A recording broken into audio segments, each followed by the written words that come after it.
sadaya sakumaha kauninya dongeng parantos dugi kanalika si Komod jeung Iroh katuta Ki Edunnya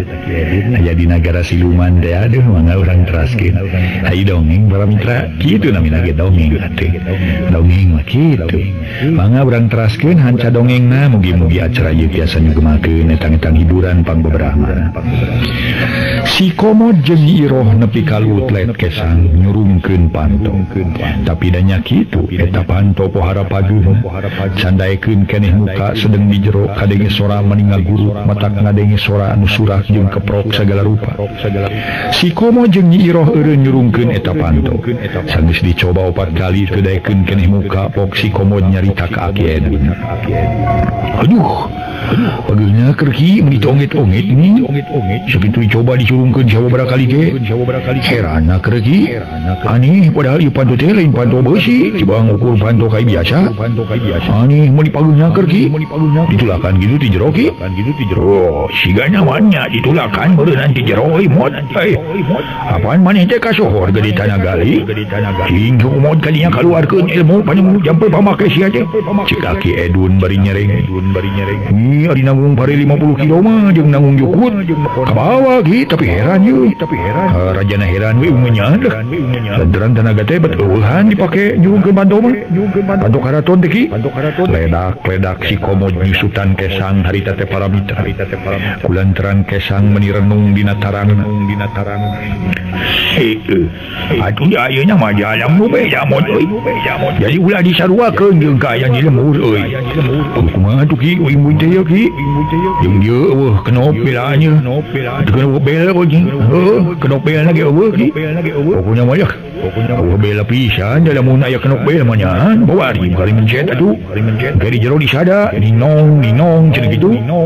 nah coba gaweun bela kitu urang sasiluman ya ayo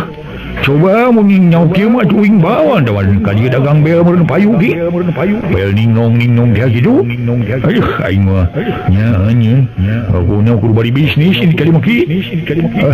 kamu kamana wae ngomong nasi Komod atuh kabeuli meureun teh ngeuweun nya jadi mah mod cing atuh urang cobaan ku Aki bagian Aki nyuruhkeun panto teh mod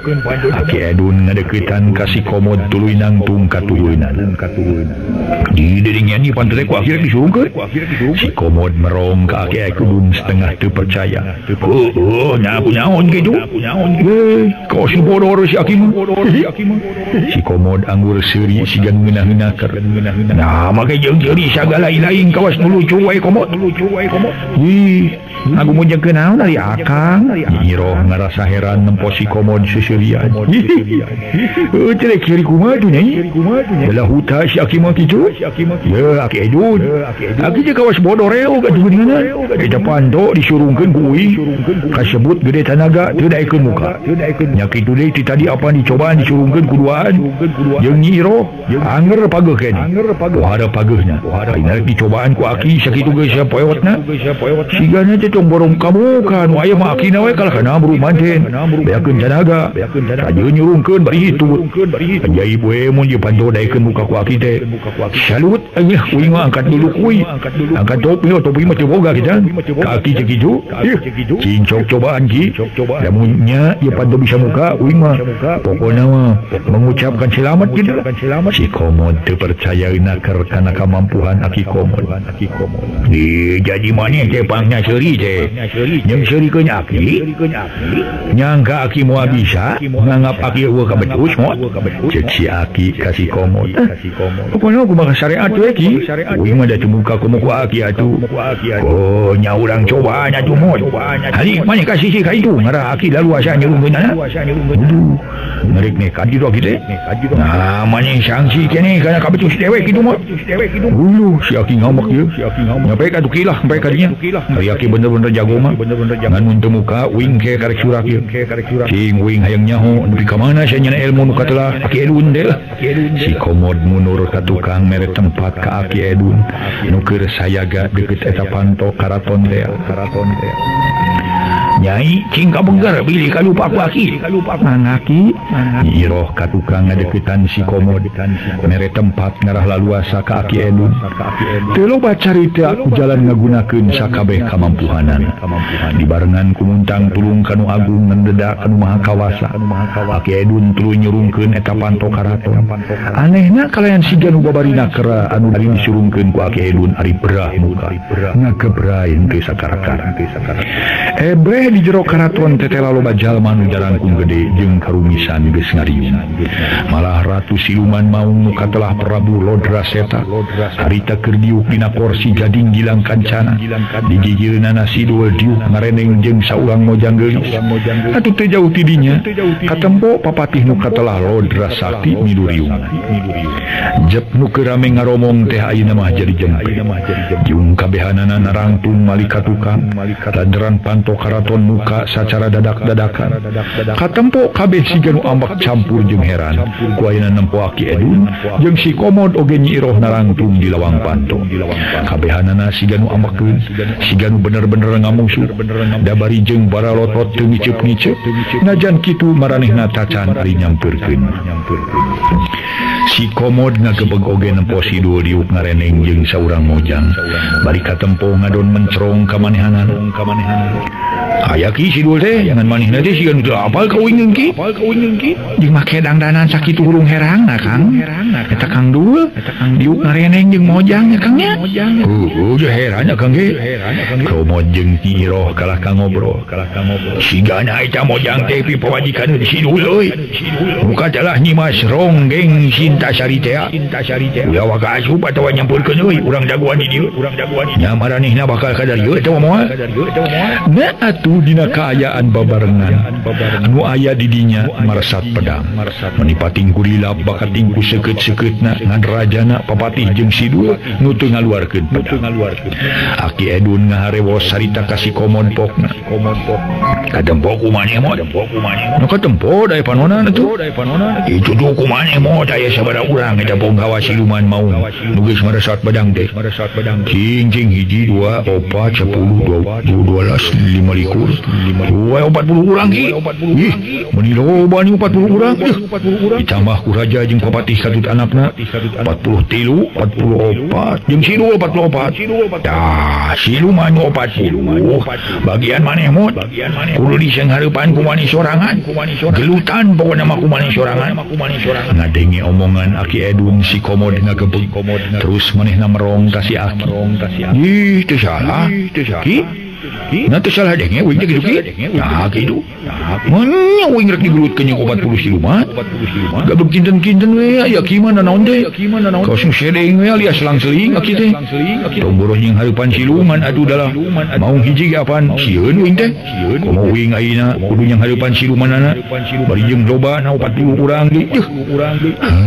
Karareung teuing ki. Amit-amit teuing. Jeung kudu paeh ayeuna mah lah mending bareto we kaluron. Ulah ngajuru kadunya gitu. Si Komod bibiri gidigan pedah manehna rek dina ngagelutan 40 urang teh jalma kajajaden sanya nama siluman mau. Ulah umaneuar kitu atuh mod. Ulah sieun mameh pok, ulah mopo mameh nanggung, ulah miuni hayam kabiri. Ayo maneh masuk aina naon teh. Urang kudu gede wawanen euy. Ulah aku meok mameh dipacok. Kitu tah nu matak oge. Urang kudu gede wawanen, kudu gede kawani dina soal kieu mah. Ulah leutik purih nu penting mah. Nya tapi daki najan urang gede wawanen ge. Najan urang ulah keok ka memeh dipacok ge. Hari teu dibarengan ku pangabisa mah. Atuh tetep we ripu. Eta we sarua jeung sasoroh ngadon kojor atuh ki. Uingeun teh nya ka si Adul. Lain mung melaan lain mung nulungan ka si Dul teh. Keur ditahan ku siluman di dieu. Tapi ari kudu cilaka sararea mah keulaanan. Kuala eta pisan mugi Aki sing asak jeuhan. Sing dibarengan ku perhitungan da kitu. Aya. Loba teuing pidato pisan maneh mah. Mod. Tuh tempo kumaneh tuh. Siluman maung 40 teh ayeuna mah. 40-anana nyampeurkeun ka urang. urang tinggal tu pada tu tinggal reang awas mod mana ulah kali ulah lala ora mana kudu gede wawane sing carincing page kancing sing carincing page ikat eta 40-an anak bagian mana nu yang harapan anak nu ngagelutan anak mod dia kira ke mana wah ke mana-mana ngan keselamatan Nyiroh kudu dijaga bising cilaka aki marek nu Nyiroh pinter kode kaki-aki nurus tunjung deh dasar aki-aki tereh ruangan uing buru gelut ngelawan 40 siluman dari aki rek senang-senang jeung Nyiroh nya aki tengah di uing atuh cuma ina meuning kieu ki kumaha mod ieu mah adil kumaha lamun aki gelut uing mu jaga Nyiroh pan adil kitu mah nadar teu si komod pinter naker ngomongna setengah nu ngolo menen hayang tuker dina ngajaga Nyiroh banggeus ulah babacot bari na oge deuleu ya kawas manuk toe we omong maneh teh ayeuna maneh kudu gelut kalayan supaya maneh teu diele wayahna maneh rek dibere ilmu ku aki carana maneh kudu daek nyeureui ciduh ti aki deui kumaha muri ciduh aki jadi ngen uing kudu nyeureui ciduh aki kumaha daek deui mungkin geuleuh aing dia penyakitan deh ini tapi sengeng kayaknya maneh bakal sakti siamot maneh bakal saciduh metu saucap nyata buru-buru bising eta 40 siluman nyerang manden ke maneh jadi uing bakal sakti bakal saucap nyata saciduh metu nya ki nu macam ge euy teuing da mun kitu mah tuh dalah teu naon uing buru-buru ki lah urang praktekeun tu musuh tu geus kadar ieu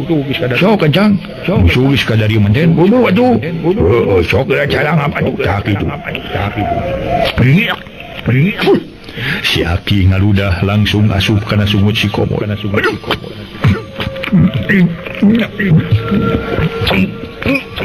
si komod ceplak atuh para mitra jeung asa yang buta aing mah gleser kana tikoro kebat asup ka jero nepi ka beak teh sesana bareng jeung kitu 40 siluman maung geus marawa pedang nyampeurkeun ka si komod harita sedengkeun aki Edun jeung Nyiroh terus katarukang rek ngalalajoanan kaayaan si komod dina ngoning tarung jeung siluman maung para mitra kaumna areng jeung kitu 40 siluman maung geus harita teh para mitra marawa bedog nyampeurkeun ka si komod sedengkeun aki Edun jeung Nyiroh terus katukang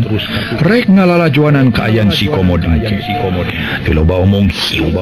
muk 40 siluman maung ngurung si komod bari jeung ngaheumatkeun bedogna masing-masing meniting hariu kenakan awak si komod tapi teteh hiji ge eueuh nu teurak si komod lain deui atoheunan kulantaran bedog ngampul kana awakna ku ayeuna diri manehanana nepi ka wedug teu teurak ku bedog sakitu bedog bangsa siluman tapi geus teu teurak komo meureun mun bedogna bangsa manusia leuwih-leuwih ti moal teurak so kabehanana geura ka dieu keun kadekeun ye nya hoy kumaha hasilna ye so kadekeun kabeh da moal anu teurak atuh kabeh ge si komod awakna pada ngadekan anggur seserian lelengakan bangun anu atoh bae sanggeus kabehanana ngadekeun bedogna para mitra malah aya nu ditubleskeun sagala tapi eueuh nu teurak eta 40 urang siluman anu bawaruga nyeples si jelema teh harita mundur ka tukang bari jeung ngarasa heran pedah si komod kitu uninganan waduk teu kuat ku pakaran cing ayeuna urang cobaan ieu ilmu aing ieu hei sakabeh siluman lumpuh si komod ngagero nita lumpuh ka eta 40 siluman utas ngadek ka maneh nah atuh dedak sakala harita gubrag teh kabehanana ngagubrag bari tuluy ngagoler ka ayeuna siga nu eueuh kakuatan naon-naon kabeh ge ngarasa leuleus bungse hebat euy si komod ieu mah aduh saciduh metu saucap nyata teh bobodohan usakali nyebut lumpuh kabehanana lumpuh padang teu teurak wala pokona ulah 40 siluman anu ngajadikeun jelema teh ayeuna jarani lumpuh ngagaloler atuh tumisan hudang hebat si komod sakti euy si komod lain deui ahing ngarasa atoheunana ku kaayaan ayeuna ngabogaan ilmu nu kacida hebat bisa saciduh metu sausap nyata Nyiroh nyampeurkeun ka si komod teu sangki Kang Komod ayeuna mah jadi sakti Kang Nyiroh muji bari nyekelan kana leungeun si komod dipuji kunyi iroh irung si komod nepi ka kembung nepi ka rebeh bakatin ku ngarasa ato gue tu agang teh disangka nyanyi berseri jelema sakti lah siluman bae malah moal kuateun atuh komo meureun lamun ditibankeun ka manusia duh agang meuni hayang geura balik we ka lembur nyi nah bade naon Kang upami akang tos di lembur iroh mencrong bari tumanya ka si komod akang rek ngadatangan ka jelema beunghar ceuk akang teh hei bapak nginjem duit upama mungeun mere engke ceuk akang leus ya tang tuwe leus teh ngagoler meureun lamun geus kitu apanan gampang kari nyokotan duitna kari nyokotan harta banana cangge apaan akang nu pambeungharna aduh upama dina hiji waktu akang megat mobil tapi mobilna mungeun eureun malah kalah kalumpat meni tarik akang gancang ngutakeun curug bari ngagero mobil eureun sia tang tu mobil teh bakal eureun terus atuh akang teh meureun geus mobil eureun terus unggah lamun geus nepi ka nu dituju mobil sina eureun kenekna nagih dah akang moal dibayar mun maksa ngagorowok we kenek leus sia aduh langsung geus mun kenekna geus namru akang baris terus balik ngebeos bari moal mayar aduh pokona mah ku jalan akang geus ngabogaan kasaktian cara ayeuna akang moal susah hirup hayang naon gampang kari nyebutkeun hayang peuyeum sampeun nu ngagelempeng segede ping-ping bisa si komod ngalamun ka mana karep bari jeung nepakan kana dada geus kasawang ku pikirna yen manehna bakal jadi jelema nu gampang dina ngoning usaha ulah atuh Kang ulah dianggo teu leres ulah dianggo kana kajahatan ilmu ulah dipake jahil dengki kaniaya ka sasama dilingkena malines ka akang sorangan iroh ngawawadian ditembak ku Aki Edun anu ngawawadian ka si komod pok memang bener si aku mah carita nyiroh teh mo ilmu moal aya gunana malah bisa we macak malines nilakakeun ka urang lamun ku urang dipake kanu teu puguh digunakeun kana jalan teu bener milampah pagawean nu macak narugikeun batur macak nilakakeun teu puguh da kitu jeung barina oge euy eta ilmu ukur bisa digunakeun di dieu wungkul engke mah di alam manusia di lembur moal bisa euy moal mentah sama ilmu teh dulu bener ki mana ki percaya wing mah pokoknya mah aki mah mere ilmu teh ngan keur di dieu keur ngalumpukeun siluman wungkul ngaran urang salamet tak kitu syariat atuh syariatna mah geus euy tuh ayeuna papatihna nyampulkeun tuh gajang sadia euy dan eta mah papatihna kasaktena leuwih ti nulian ayo geura sang hareupan mot beres kilah aduh nu ki patut ngecang tueh kana gampang gampang bin gampil sekali batuk ngagoler atuh ngenggehe gitu si komod lempang ka hareup tenang naker saya gipikeun yang hareupan papatih siluman nu katelah Kilodra paksa Kipati Lodra Sakti ngarasa keheul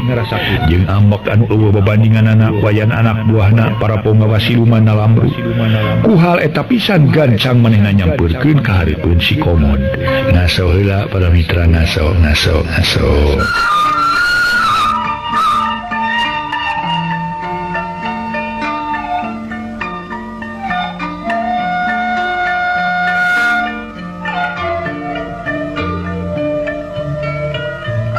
para mitra kaundang sanggeus Kipati Lodra Sakti aya hareupeun si komod haok we para mitra ngomong sorana meuni rebek jeung tarik mata katorekan komod maneh mondo ngamuk sia deuk sabalikna nyane kudu nama atuh jeung bunga euy lantaran sobat nyane nu ngaran Silhami rek dikawinkeun ka putri nu katelah nyimas rongeng Sintasari geus maneh geura balik komod geura tinggalkeun di tempat deuleu Keluing mah tadi ditage tang tu balik atuh we paraya maka ninggalkeun di tempat deuleu lantaran uing mah teu betah aya di dieu lah teu betah uing mah aya di dieu ngan kakara uing balik tapi kudu dibarengan ku sobat uing nyatana sidul sobat uing teh bangsa mata lain bangsa siluman deuleu lantaran bangsa manusia jadi dina kawin ge kudu bang jeung bangsa manusia deui lain jeung bangsa siluman walai tapisan anjeun lamun hayang salamet ka dieu sidul sok gancang-gancang bereskeun seren sumerena ok nasi komod teuneng ludeungna keur taya kasieun jeung kakeu wah kurang ajar sia sidul baris jadi minantu raja lantaran rek dikiwinkeun ka Nyi Putri mane eueuh pikeun mawana deuleu mun kitu mane ayeuna yang modar sia komod bek wah aing podaran ari sia bisa mah deuh sok kencangan sia setan sia rasakeun bedog aing deuleu serepet Patih Lodra Sakti ngaluarkeun bedogna suk harita kumanehna dikadekeun kana awak si komod tapi aneh sakieu tuluy-tuluyan si komod dikadek awak si komod teu ceh-cel teu bocel malah teu bared-bared acan haleta ngadatangkeun kaheran lain lumayan keur Patih Lodra Sakti nepi ka manehna molohok salila maneh jadi jago geus atuh maneh di dieu komod mending jadi urang dieu kabeneran aing boga anak geus parawan mun maneh bogoh tang tuku dewek baris dikawinkeun kumaha daek adawan teu keheulaan aing kudu kawin ka anak siluman mah tuh aing mah manusia sia betul lah boga agama deui mereka bawa ku sakaba-kaba aing mah dina ge wah rasakeun bedog aing deuleu sia sabuk Patih Lodra Sakti ngaheumatkeun bedogna rek dipake ngadek si komod tapi peletok eta bedog teh kalah kapotong tete lah sia maneh gagah sakti mandraguna komod bedog aing padahal bedog siluman bedog pohara ampuhna beteuterak malah batan teurak kalah kapotong tete lah sia dijaya sakti mandraguna deuleu Ki Patih Lodra Sakti lain deui narasa heran sakaligus muji ka kasaktenan Ki Komod anu memang para mitra teuterak ku pedang manehanana padahal apanan eta pedang teh lain sapedang tapi pedang andalan manehanana pedang siluman kasohor kaampuhan kumaha tadi geus ieu sakti namana rek mikeun sidul atawa mah nasi komod tumanya ka Patih Lodra Sakti wah kami talu ka maneh komod ngan disua sidul pek wae penta ka raja kaula ayeuna kaula rek bali ka imah tas ngomong kitu jadi bae Ki Patih Lodra Sakti kaluar ti karaton ngingki gelempang mulu ka imah teu nyamperkeun deui ka rajana Prabu Lodra Seta jeung Kidul Hamid katut nyimas ronggeng Sintasari sigana manehna punung jeung amak beda teu bisa ngelehkeun si komod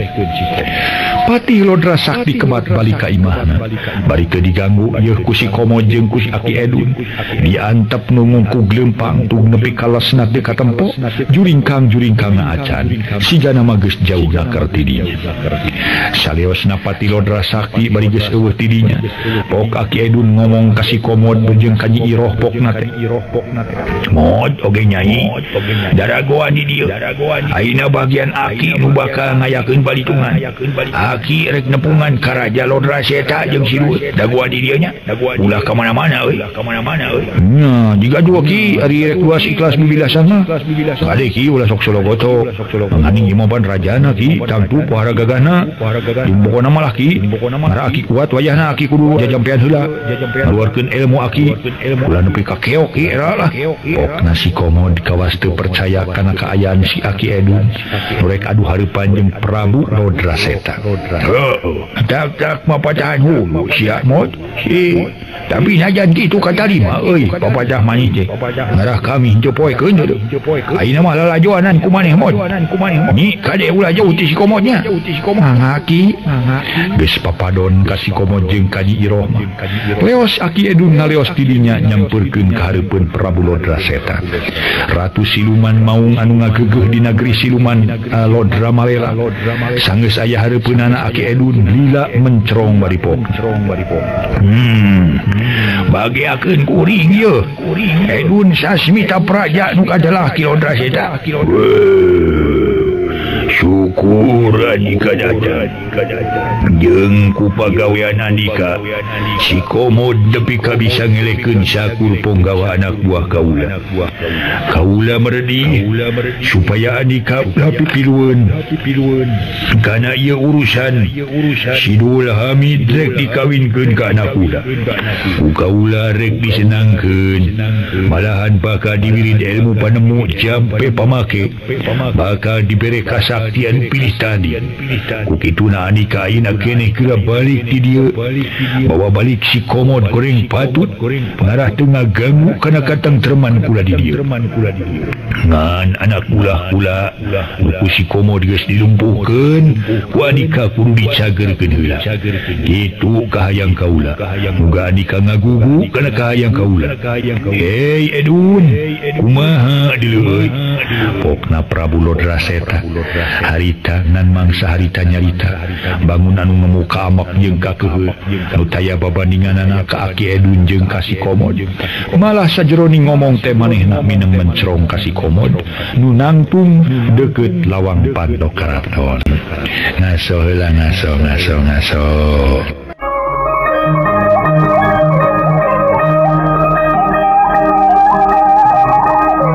para mitra kaumna harita para mitra Aki Edun tuluy cumarita Andika mah geuning kawas kabudak leutik wae kaguling deh make mapatahan tilu sagala di barengan kuning sieunan lengekeun ku Andika siluman mau Sidul najan kumaha manehna incu kami perlu ditulungan perlu dikaluarkeun ti dieu bangna kitu sabab teu luyu jeung aturan di bangsa siluman kudu kawin ka bangsa manusia jeung kuring yakin Sidul ku Andika disirep lantaran manehna teu apaleun ka si Komod jeung ka Nyi Iro padahal jeung si Komod kasebut sobat dalita minang babarengan ka ditu ka dieu ayeuna ge saperjuangan dina raraga pamola euy manehna neangan monyet rawi uhal eta euy maneh ulah loba teuing ngilu kana ieu masalah maneh kudu mikeun Sidul karunya kana kurunganana manehna siga nu linglung tak kitu kumaha rek dibikeun atawa moal Lodra Seta dengekeun ku Andika Edun sakuduna Andika bungah jeung atoh lantaran boga incu rek dikawinkeun ka anak kula ka anak raja nu sakitu geulisna jeung pikar sepeun jabati eta isu pageto jangdul ku kula bakal dijenengkeun jadi raja di dieu yakin hirupna bakal disenangkeun balikanan manehna aya terus di alam manusia hirupna tacantang tu senang jeung tacantang tu bisa kawin ka anak raja kula geus badami jeung para punggawa kalayan sararea geus sapamadegan yen dina mangsa nu baris datang kula hayang ngajaran di rajaan ku bangsa manusia nyajang dul buktina geus teu kudu loba omong ayeuna mah gancang cagerkeun para punggawa nu lalumpuh kalayan Andika jeung si Komod katilu Nyi Iro gancang geura kaluar ti nagara kula geura kaluar ti alam siluman tak kitu deui sombong pisan Andika teh raja siluman dengekeun ku Andika deui kula kakara balik ti dieu bakal nyageurkeun ponggawa anak buah Andika tapi Andika kudu masrakeun Sidul ka kaula udik dikang jeung Raja Prabu Lodra Seta ngacaul amarah pohara nafsuna beungeutna langsung beureum geuneuk lir beusi atah beuli panon bolotot teu ngiceup beureum dikepeulkeun bari jung nangtung ngajeleng haok nyentak sora meninga geleger pohara tarik Edun mun kitu carana sarua jeung Andika nangtang ka kaula sarua jeung Andika hayang dipodaran ku aing nya sakadop Andika ku kaula bakal dilayanan kaula moal rek mundur sasiku moal ngejat satunyang beas soal pae eta mah kumaha dikersakeunana we kudu maha kawasa keur kula kajeun hancur jadi lebu jembatan kudu taluk ka bangsa siluman sore kumaha ketak Andika gegag Prabu Lodra Seta ngagegag nyamperkeun Aki Edun nepi ka antara manehna jeung Aki Edun ayeuna padeukeut naker kalayan teu loba omong deui manehna ngagerakeun dua dampaleun nepi ka ngaluarkeun cahaya beureum ngagebur ngabarasat pohara tarikna harita keuna ngajelegur kana dada Aki Edun nu nangtung ajeg teu sieun teu keungan anehna barang eta serangan Prabu Lodraseta keuna kana dada Aki Edun jelegur ngadatangkeun sorang ngajelegur pohara tarik tapi lain Aki Edun anu ngagubrag Namru bari awakna hancur ieu mah malahan Prabu Lodraseta nu ngajungkel langsung Namru bari ngoceak tah wajah tobat jeung aduh ieu tobat aduh ieu golokok eta raja siluman utah getih meuni lobana gancang dirontok ku Nyi Putri Nyi Ronggeng Sintasari daur ceuk mama kunaon mama teh mama kunaon mama waduh Nyai amat teu kuat amaleng jajaten paingan si Lodra Sakti nepi ka ngabeng beos Bali da geuning gagahna keur si Edun jeung si Komod aduh ampun Edun gancang kula cageurkeun kula ulah sina leuleus kieu leles kula teh leles liar kapu ka ibuna aduh ampun Aki Edun perkara kandul pek wae bawa deui asal daekeun tapi bapak kula cageurkeun heula gancang ubaran sina cager Nyi Putri ngagalentoran kana beungeut bapana ngarasa watir jeung karunya nu taya papadana si Komod jeung Nyi Iroh nyampeurkeun ka deukeutun Aki Edun bari pok si Komod tumanya bagi teu kunaon gi deui barakah Aki mah salamet Aki mah nuhun aja mung itu ki gerungan wae Kangjeng Ratu teh geuning hayang dicageurkeun kumaha atuh ki dah watos dina Namru wae kitu mah tetela Nyi Iroh watireun nyaksian Prabu Lodraseta Namru taya daya tuing ge karunya ki komo itu geratu Nyi Putri itu aduh nepi ka terus wae ceurik kegauran ki mata karunya na kerengan anehna teh eta si dul oloh wae geuning kauing sieun teu apa geuning atuh ki ka raja teu karunya deui kumaha dipedaeun uing atuh ki si Komod siga nu bingung pikeun ngayakeun tindakan saterusna jeung ongkoh gegedena mah heran campur jeung keheul manehna teh peda nempo si dul siga nu api lain siga nu teu apaleun ka maneh pek we tanya ku nyane cua si Lodraseta mah Komod masrahkeun ka nyane rek dipodaran ge teu naon-naon lamun keukeuh mantang ulung talu ka urang minangka manusia leos Aki Edun kana kursi nu ngajajar belah wetan gek manehna diuk bari ngageberan awakna ku baju nu bieu meunang ngalaan si Komod ngadeuketan ka Prabu Lodraseta nu keur digugulung ku Nyi Putri bari pok manehna ngomong Prabu Lodraseta manehna ngomong kumaha biputeun andika tu ayeuna narek taluk atawa hayang nguruskeun tarung jeung kula katut Aki kula ampun kaula ayeuna saja taluk ka adika Komod kaula moare kumawani deui ka anak turunan andika sakabe waduh teu kuat kula teh leuleus lungse lir dipupul bayu kaula teu bisa hudang-hudang acan aduh ampun tulungan kaula Komod Kangjeng Ratu maung anu katelah Prabu Lodraseta janji rek babalik pikir rek taluk geus teu wani deui keur tarung ngadu elem jadi andika teh taluk ka kula nya muarek ngaganggu jeung halangan kana pamaksudan kula jeung Aki kula bener kaula talu kaula moal ngaganggu deui jeung moal ngahalangan kana pamaksudan andika asal kula dicageurkeun deui nya kitu para punggawa bangsa kaula supaya disina calager deui iya soal nyageurkeun gampang atuh sama ngan kumari soal sobat kula nu katelah sidul narek dirinan pikeun dibawa ku kula atawa moal soal siadul eta mah kumaha jenisna bae kaula muarek ulah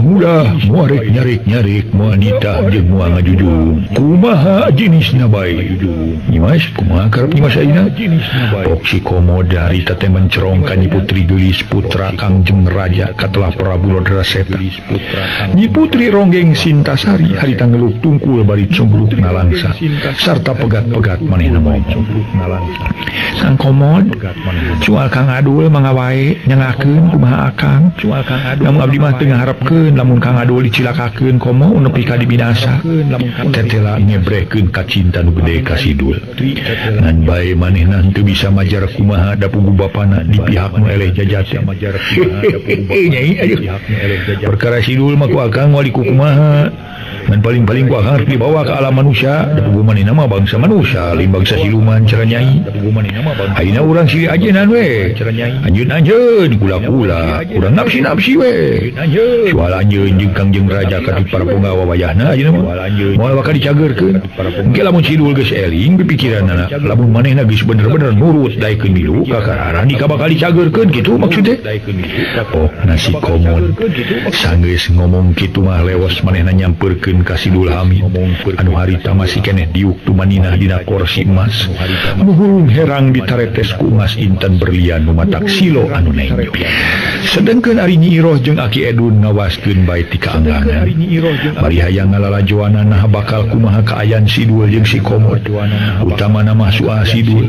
nah bakal nurut kana kaayang si Komod atawa moal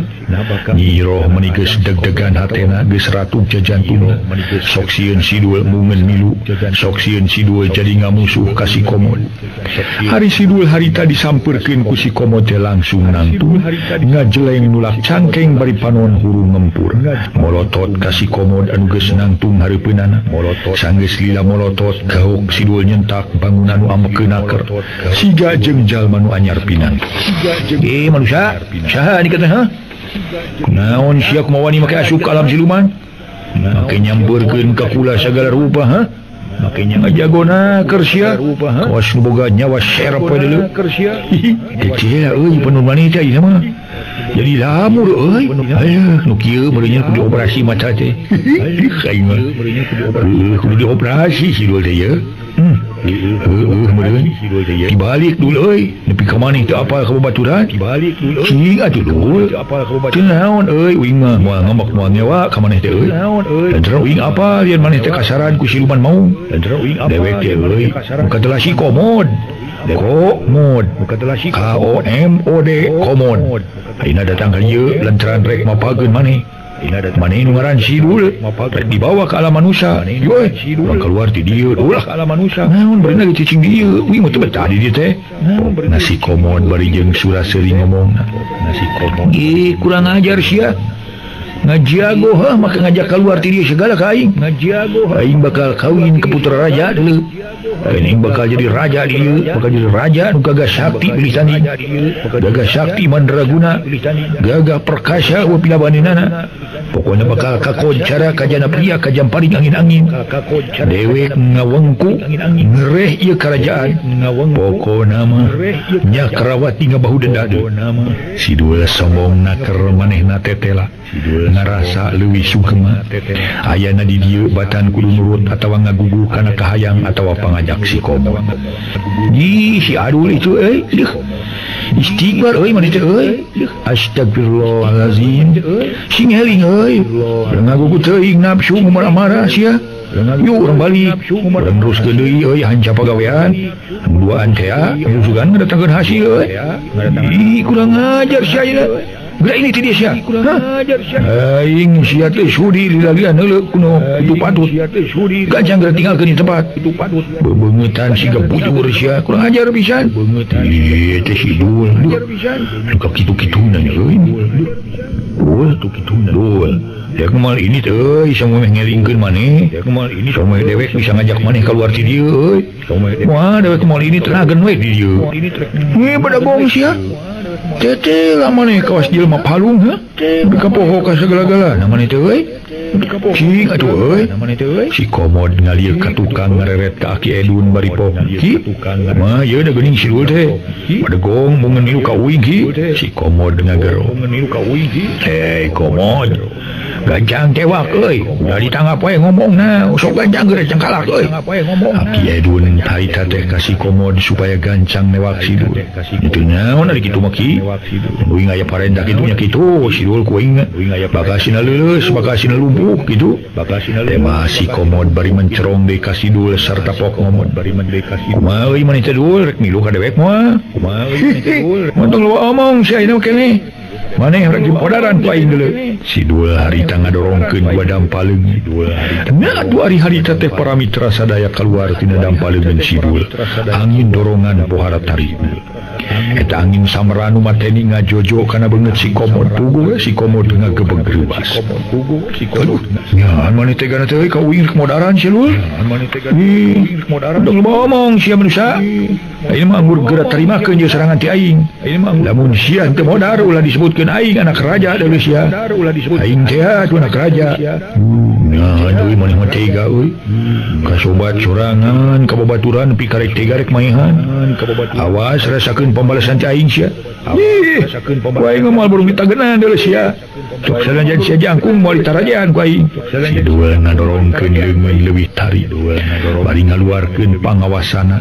harita teh paramitra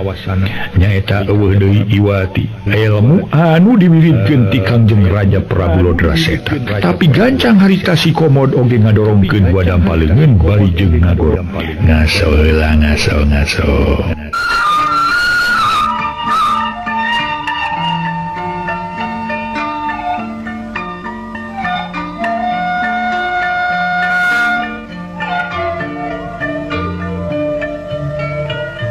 sakumaha nu kauninga para mitra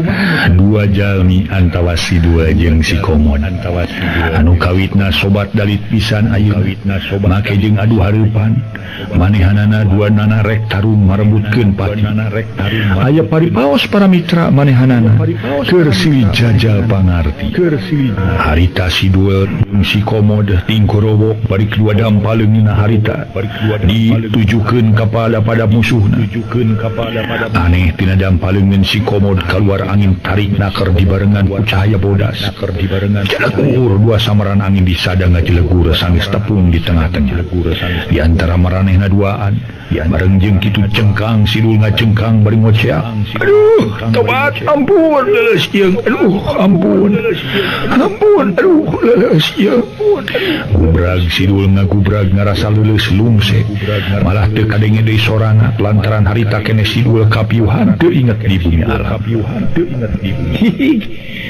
burung namru euy sia berulah nya ayeuna kapiuhan sia bari geus ieu aduh maneh moal bisa ngalawan si komod ngarasa atoh ku ayana sidul geus bisa dielehkeun harita teh ayeuna mah teu walak aya naon-naon ngalempreh kapiuhan komod gancang euy bawa kaluar euy kaburuan gotong jeung Nyi Iroh tah sadul deh Aki Edun marentahkeun ka si komod mangagila ini urang gotong sadul kaburuan Nyi mangga Kang tema Nyi Iroh harita keneh mantuan si komod ngagotong sidul dibawa kaburuan saterus geus aya di luar mah digugulung kuduaan Aki Edun saditinggalkeun ku si komod jeung Nyi Iroh anu ngagotong sidul terus ngadeukeutan ka Kangjeng Raja Prabu Lodraseta nu masih keneh digugulung ku Nyi Putri Ratu Siluman kumaha kahayang andika ayeuna cagerkeun atawa ulah waduh gancang kaula cagerkeun Aki kaula ulah sidang ngalumruk ieu bae ti ayeuna ka hareup kaula moal rek ngaganggu moal ngaharubiru katurunan andika cek Kangjeng Raja redih menta dicagerkeun mohon Aki ayeuna mah Kang aduhna ge apa lantos dicanak engal ataupun bapa geura damangkeun deui Nyi Putri ngomong dumareuda nyusutan cimata kukulang ke baris dicagerkeun ieu nuliana para penggawa hayang calakeur ada mau mending kitu wae ngajalobrak Aki Edun tumanya ka 40 urang ponggawa siluman maung ngagolerkeun 40 ponggawa siluman maung anu keur ngalamru harita curinghar ngadenge pananya ti Aki Edun reang sarerea ngomong sauluman cagerkeun ki nyaki kula minta cager kula janji moal ngaganggu deui ka manusia namun teu iman mah kuku lagi bakal diganggu ki tadi moal gagabah ketang sieun cilaka Aki gancang kula cagerkeun buru Aki buru manusia kula gancang cager aduh ampun 40 siluman menireang ngaromong merdi supaya bisa dicagerkeun ku Aki Edun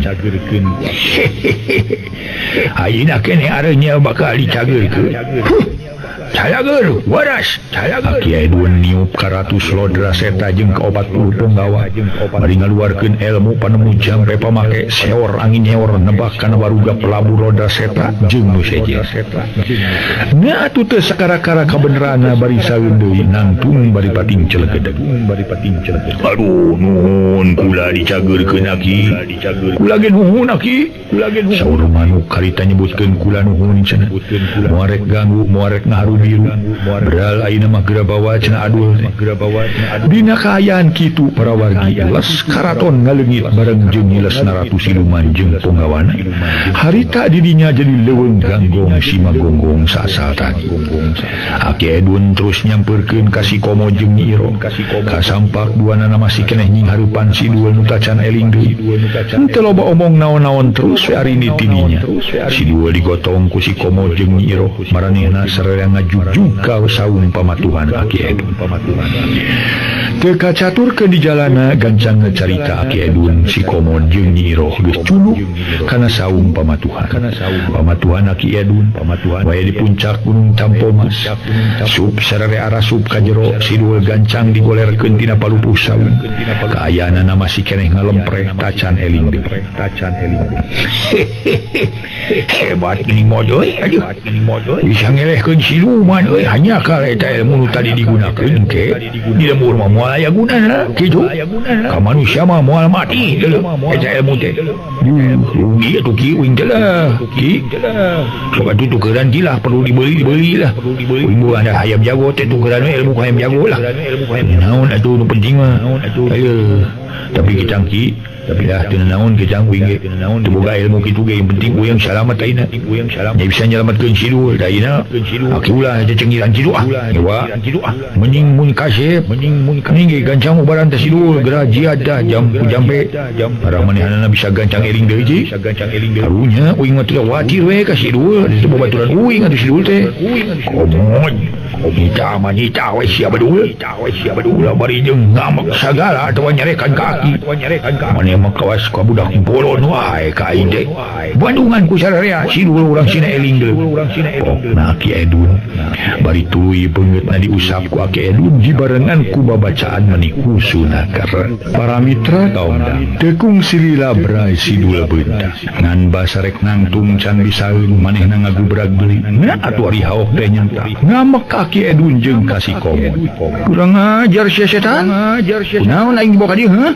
buru aing nganterkeun deui kana geri roda malela deui aing mung ai dalam manusia mung aing mah aing rek pangantenan deui jadi raja aing teh aing mung kudu kurubutan di luar gunung gancang anterkeun sia aing cageurkeun heula sia ulah sina leuleus kieu aing Nyi Iro nepi ka ngadeg-deg Aki Edwin gawena istighfar sedang si Komo mencerong ka si Duel bari ngomong kieu aduh wanita datang ka dieu euy penyakit gelona euy duh maneh katrap deui ku ilmu siluman euy rajeun bisa beunta ngacaprak sigan weur gadung sileng tong ngacotruk sia ngomong teh berkah hasar mod kos nu gelo sia teh buru-buru aing anterkeun ka nagara aing sia saha kitu aing wanita sia nya maran dewek Lodapati sia dewek bakal kawin ka putri nu geulis Nyimas Rogeng Sintasari setan sia buru-buru aing cager teu cegelo Duel adug-adugan hayang bisa cager hayang bisa nangtung tapi manehna gubrag deui namru hari nu ebel di mana teu dimeni sok mung we ngaku ebel malah sok nuding ka batur nyebut gelona teh sakitu manehna loba gelona batan cageurna ari aing mah cieu loba cageurna batan gelona aing mah lagu nganyuk cager lagu mayar gelo ngarame basutang geuleuh tong ngacaprak teuing atuh Kang tuh panonna ge mani boloto cek Nyi Iro kasaningan ku siluman teu menyanyi deh ayo dasar kurang iman dasar nu gelo si Sardul deh ieu we kanceu ieu teu kaopeuh gede bulan nu kieu mah kanceu di elingna teh dasar si gebleg sia komod ngadon saruana malah make diajak sura-seuri sagala si Duel anu kaganggu pikiranana teh ulah sarua gelona atuh sia mod kunaon ari nyani euy Aki Edwin ngageunggeureun si Aki mah dah punya amak dia disangka gelo yang sirik maneh nang gelo ayo yang kakawing teu pupunggu mung disebut gelo mah tuh ye teu pupunggu teh ai maneh teh hayang cager si duel teh mod ih lainna kalau kang ngomong wae tuh ki anggur atuh gerasina cager kadinya kitu ge bisa nya lamun henteu mah tuh wayahna we aki kudu guru deui wae guru teh guru ka saing teh guru ka kira si duel ki noletan teh ani geus sia ulah ngomong wae sia ayeuna mending nam geura neangan piu bareud dua anjeung Nyi Iroh geura neangan daun kelor ngalah rada ampuh ngalah we sadahan mah neangan daun kelor si komod karu ayeuna ki ayeuna atuh moal nya tahun hareup sia aya wae segala-gala teh sia mah nah kitu atuh nah di wongkon gunung ieu aya tangka kelorna ki moal pati-pati aing minta ka maneh moal lamun eueuh untuk manggi kumaha ih lain geura ini sia kalah ka ngomong wae ngecois wae sia kawas awewe wae leuh nya tuh ngan eta si duelnya ulah dikukumaha ki kade ulah disiksa lantaran burung palung beroge-loge anu sobat uing teh ari maneh make salempang sagala ulah ka mana wae aing ngomong teh sia sarmot niat mah ku aing gampang dipodaran aya mah karunya atuh aing oge kasih sardul teh menang coba jeung ini teh itu udah uing tinggalkeun kan kinya si komod ka Nyi Iroh ieu atuh nyi lah urang neangan daun kelor ke bareun si dul mangakang Nyi Iroh jeung si komod harita manehna kaluar ti jero saung tuluy arinit pikeun ngalaksanakeun pancen ti Aki Edun sejan neangan daun kelor pikeun pungbaran si dul hari si dul barang ditinggalkeun ku si komod jeung ku Nyi Iroh ujug-ujug cakakak seuri bari jeung molototan ka Aki Edun nu diuk hijrinan di dele-dele ku aing sia geuning maneh teh bet goreng patut sadun aduh aing mah geura cager euy geura eling ka nyapur wadak sina ulah kateterusan maneh dikawasa ku bangsa siluman silem maneh kudu ganjang nurut ka Aki lader Aki teh nya jeung deudeuh ka nyaneh teh karunya ka jatur batur nyaneh nya teh si komod lamun manehna tuluy-tuluyan teu eling ngacabrak itu si komod ge matak ge eta atuh matak ripuh urusan maneh teh Aki Edun deuleuy mapatahan ka dirina si dul jadi sing leles atuh cenah ayeuna sing jagjag geura teh nyokeun atuh kunyane sardul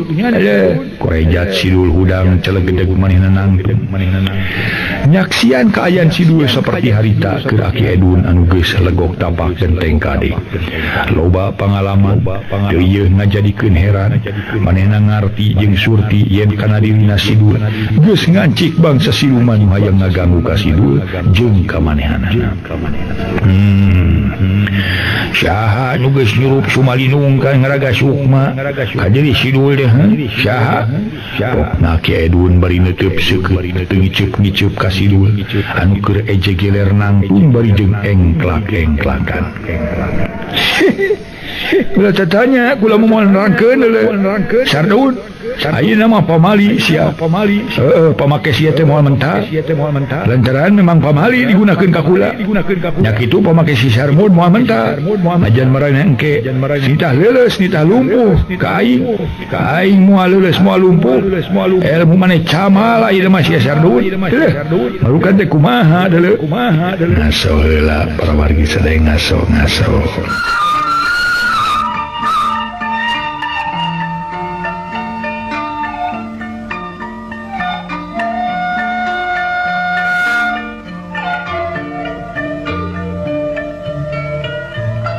para mitra kaum mitra harita para wargi Aki Edun tuluy nyarita siluman nu ngancik dina sukma si dul gancang anjeunna geura kaluar moal ayeuna keneh uing mah ya si dul ku kami rek dibawa deui ka nagara kula deuleu montong sia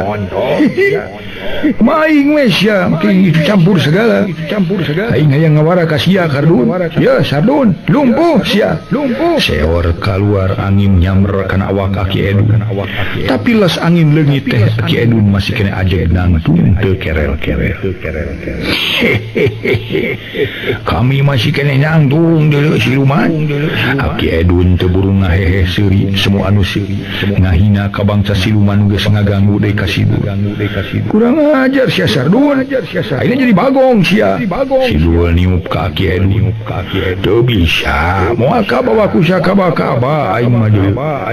Ki Edun najan ditiup ku ilmu siluman nu ngancik dina awak Sidul tetep henteu kitu kieu. Henteu salin wujud. Sadun pae sia pae moal pae teu bubu ka ulang mabadaya paena manusia angin kumaha pangarsa mantena mun nyawa geus dicabut tina kurungan ku malaikat kakara ulah pae kitu kurang ajar sia ayeuna diserang sakuai Sidul ngadorongkeun dua dampaleun seor angin dorongan pohara hebat neumag harita teh kana awak Ki Edun katempo dada Ki Edun nepi ka ngepul siga haseup durukan dibarengan ku sorangan jelegur lir sola bedi lodong